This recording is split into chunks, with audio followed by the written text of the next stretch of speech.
I have a problem. A chicken and egg problem. Great portraits combine two things: a familiar face with an unfamiliar photograph. When familiar and unfamiliar combine, that's when the magic happens. My friends like my portraits because they see a friend, a familiar face, photographed in an unfamiliar way.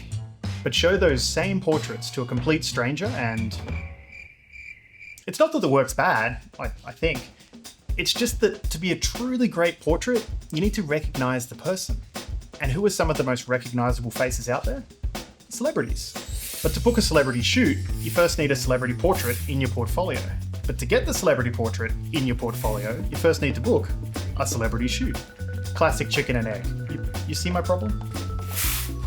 So, how do portrait photographers create that first celebrity portrait? Closest I've even come to meeting a celebrity is through my sister, who got a selfie with Chris Hemsworth and Jason Momoa. But that got me thinking.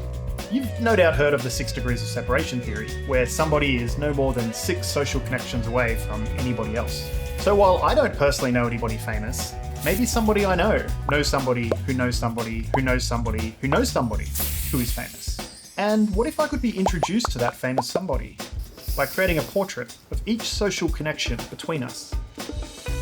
After each portrait, the person I just photographed will introduce me to somebody that they know in the general direction towards my ultimate goal of photographing Hugh Jackman. The one and only, all singing, Bring him home! all dancing, all slashing, all hammering,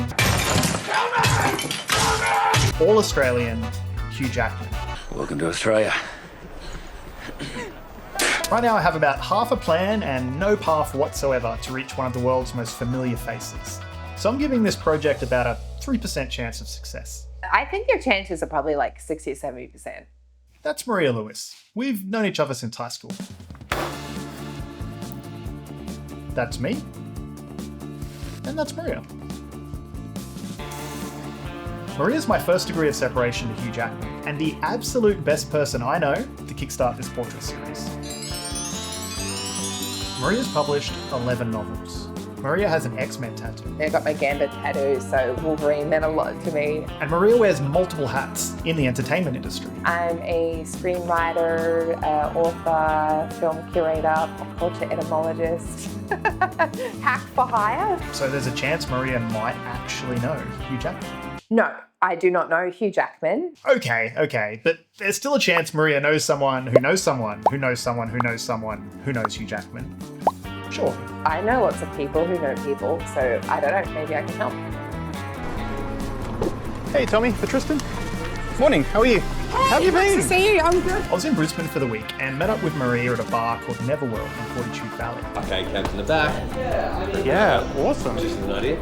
Yeah, cool. And then next door we've also got Lost Souls. Ben and his team were kind enough to let us in early and shoot in their amazing space before they opened for the day. This might seem like a really weird thing to ask, but can you look down at the ground and think about something you've done recently that you're quite proud of? But don't feel like you need to perform, just think about I it. didn't commit manslaughter. There you go, yeah. How you didn't commit manslaughter. Okay, got it. Yeah, then look up and just look at the lens. Chin down a touch. Nice. And we're gonna shoot like a zillion more shots than we ever need. Chin down a touch. And turn your head that way again. Yeah, nice. Yeah, these are fun. I like these. These are looking really cool. Oh yeah, that looks sick. Hell yeah. All right, so Damn, a what colour dress that's quick. in. That was a great choice of color. In 100 years, Maria suspects she'll be best remembered by... I'd be surprised if there are human beings around in 100 years. God, that sounds bleak. If anything, I think probably my legacy in death would be my characters. Once they're out in the world, they don't belong to you anymore. They belong to whoever consumes them. And the way people attach themselves to those characters, what those characters mean, it lives on outside of you. So if anything, highly likely I won't be remembered at all, but maybe the characters might be.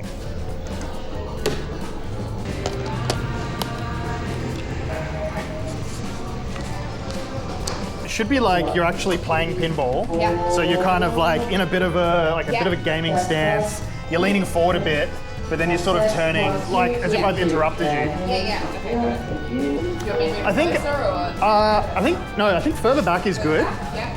And we need, your left arm needs to be a bit forward so your body is slightly rotated towards us. Mary Shelley, the GOAT, you know, classically invented a genre and, you know, kind of proved that anything men can do, teenage girls can do better and first. Frankenstein and the legacy that it's had and is still having is one of those things that she could never have predicted at the time. Like, her dad just wanted her to learn about feminism and why her mum was such a baller. Everything's very red and demonic with the men's toilet sign. Hell yeah.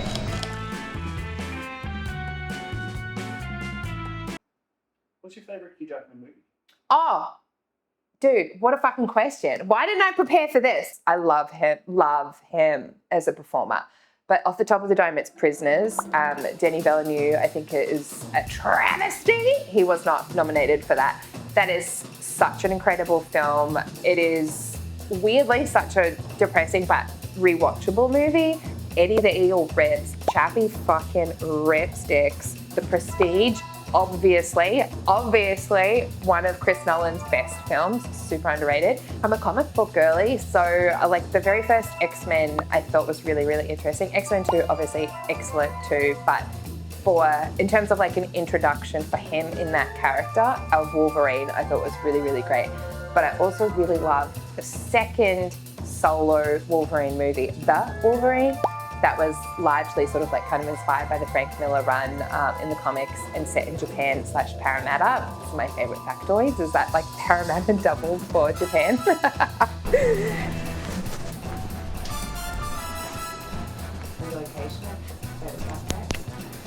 Tiny bit more. Yeah, perfect.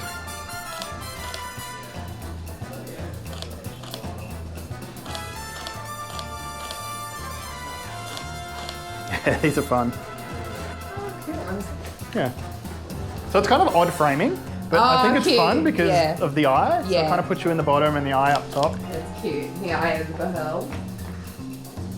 Yeah, twist your shoulders towards the light stand a bit more. Yeah, nice. And turn your head a tiny bit more towards me. A little bit less. Yeah, there, cool. Yeah, these are great, I like these. When I reached out to Maria to be part of this portrait series, I didn't have much of a plan beyond photographing Maria. And I still don't have much of a plan beyond photographing Maria. But that doesn't matter, because Maria It's a little OCD. Like I said, like you, like this project. So then after I said yes, I was starting to brainstorm of different people that could get you where you needed to go. 26. Not including Hugh, obviously. Now it's much too late for me to take a second look. Wow, baby, give me one more chance. Look down again and think about how you didn't commit manslaughter this morning. Every day it's touch or go, honestly. Sorry.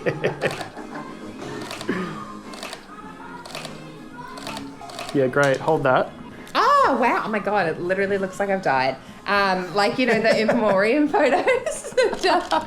Like, RIP, bitch. No, that looks sick. After photographing Maria, I'm now 1 degree and 1 portrait closer to creating that great portrait of Hugh Jackman. There's a really good illustration of me there, which is like a smiley face with some tits. Onto 2, onto 3, that's you getting stressed. 4, I'm like, oh no, is this ever gonna happen? 5, maybe it is gonna happen. 6, whoa, end goal. Jackman, Wolby, Uncle Hugh, look at him smiling. Well, he's angry.